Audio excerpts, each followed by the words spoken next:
737 bound from Washington Dulles to L.A. 58 passengers aboard, 4 flight attendants, 2 pilots. It plows into the Pentagon at approximately 9:30 this morning, just outside Washington. And finally, United Flight 93, it was going from Newark to San Francisco, 38 passengers aboard, 5 flight attendants, 2 pilots. It crashes into western Pennsylvania at approximately 10 o'clock this morning. Immediately, the government shut down all commercial air traffic until at least noon tomorrow. It disrupted trains, Greyhound buses, commercial boat traffic. The borders were closed, and so it is shut down transportation in this country virtually, Brian, until at least sometime tomorrow morning, and for the air traffic system until noon tomorrow at the earliest is what they're telling us here at American Airlines. Jim Cummins out in Fort Worth, Texas. Thank you for that, Jim. And joining us now from Los Angeles, former U.S. Secretary of State Warren Christopher, who served, of course, in the first Clinton administration. Mr. Secretary, good evening to you. Thanks for coming on. Thank you, Brian. Do you regard what happened today, as some have called it, Former Defense Secretary McNamara worked most of the day in his office on 17th Street before leaving to give blood. Today that we've got information that indicates that representatives who are affiliated with Osama bin Laden were actually saying over the airwaves that, the private airwaves at that they had hit 2 targets. If you go back to the Millennium problem scare that we had before the year 2000, Osama bin Laden was in the middle of all of that, and the people associated with him and affiliated with him was in the middle of that. So this is a very serious situation. So they should not be harboring this criminal, and we've got to, it seems to me, go after him. And it does look, although the evidence is fragmentary, as though he's had a major role in what's happened here today. Secretary Cohen, are you as convinced as Senator Hatch is that Osama bin Laden played some role in this tragedy here today? I think if you were to cast the searchlight of probability on these footprints, they would lead to Osama bin Laden, but I still think that we have to get more evidence. This is not evidence that you would need in the prosecution of a criminal act. I distinguish between terrorism and a criminal act. And so I would think you just need more evidence than we have right now, but it doesn't have to be something you can use in a court of law. I think that the probability is it points to Osama bin Laden himself or the groups that he supports, and therefore I think we ought to keep our focus very much on him but not exclude others. And so I think a little more time is necessary, but I don't disagree with Secretary Eagleburger that we need to respond swiftly and very strongly to those who have inflicted this great tragedy upon the American people. Secretary Cohen, it's Aaron Brown. We have heard in a number of conversations that we've had today that the United States needs to be more aggressive or more proactive in its counterterrorism efforts, that you can't wait until something has happened, that you have to stop it before, and it may be that some innocents will suffer because of it. That's a political problem, isn't it? It is, and the thing we have to keep in mind is we do not want to allow terrorists to strike such terror in the hearts of the American people that we become like them, that we become indifferent to how many innocent people that we might kill. That is what separates us from terrorism and from the terrorists. We have a higher standard. So we have to be very careful in how we respond and how we take action against those who are planning further acts of terrorism against the American people, so that we don't become drawn down into that level of evil that they have perpetrated. So that's what distinguishes the American people and our ideals, and we ought to adhere to those. And Senator Hatch, you think that the political equation on how the United States deals with this has changed because of what's happened today? No question about it. We can't take this kind of action without a very heavy response.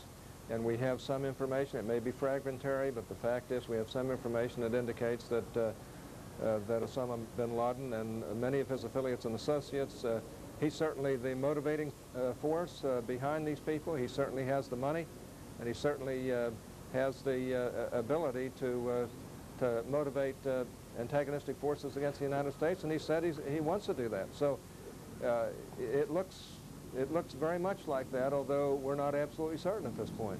But Senator, what Secretary Eagleburger said a little while ago, others have said, is not that we, as a country, not that the United States responds all the time, that at some point it needs to take a proactive, it needs to strike before the attack itself, before the terrorist attack. And if some innocents are hurt, if mistakes get made, that is an unfortunate reality. That's a political problem, and I want to know, I guess, from you, if you think the country which has been reluctant to do that will be less so because of today. Well, this is an act of war. As far as I'm concerned, war's been declared against the United States. We ought to act accordingly, and we should have a very stiff response to that. And to be honest with you, it looks to me as though what's happened in New York, just think about it. There must be thousands of people killed here, probably more than at Pearl Harbor by far. And there is evidence, there is indication that there were people who have been affiliated with Osama bin Laden whose communications have been intercepted that basically have said that they got 2 targets. There's a lot of other information that is coming forward, although it's fragmentary and nobody can absolutely be guaranteed in the surety of it, but we all know that Osama bin Laden is doing everything he can to antagonize American forces, to try and hit against Americans. He's called for the death of Americans, and we ought to respond forcibly. General Wesley Clark was a guest earlier today on CNN, and he began to express what most would interpret as a sense of outrage that we didn't know this was about to happen. There is a feeling that perhaps even during the last administration, too much emphasis was put on technical intelligence and not human intelligence. Well, you got that right. Do you buy that analysis? Well, I surely do. As a matter of fact, we haven't been putting enough money in to the intelligence community, and we certainly haven't been putting enough human on the ground. That means human intelligence on the ground. And we've got to start doing that. And we've got to do a lot of other things. I reported last Sunday with Wolf Blitzer here that it's amazing, with all of the economic difficulties that they have, that the Russians have a better tactical fighter than we do, that it's more maneuverable, it is faster, and our pilots can fly it better than our F-15, which is becoming quite old, and we've been allowing our military to deteriorate. But not only that, our intelligence, we haven't been beefing it up like we should, and we know that terrorism is a reality out there, and especially against the United States, and we also know many of the people who are doing it. And the people who are excited about this over in the Middle East, who are dancing in the streets, who are making fun of the United States, we ought to remember who they are, because they're enemies of our country. All right, Aaron and I would like to come back to you, Senator Hatch and Secretary Cohen. Right now, though, we're going to go back to Kabul, Afghanistan, where Nick Robertson has an update for us. Nick?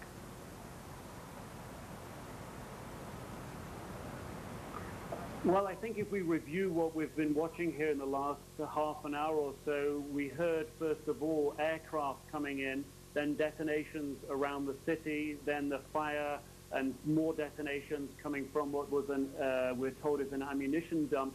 We'll also fold into that the information we've been given here that 300 miles south of here in the spiritual heartland of the Taliban, their city of Kandahar, where their leader Mullah Omar lives, no reports of any detonations there.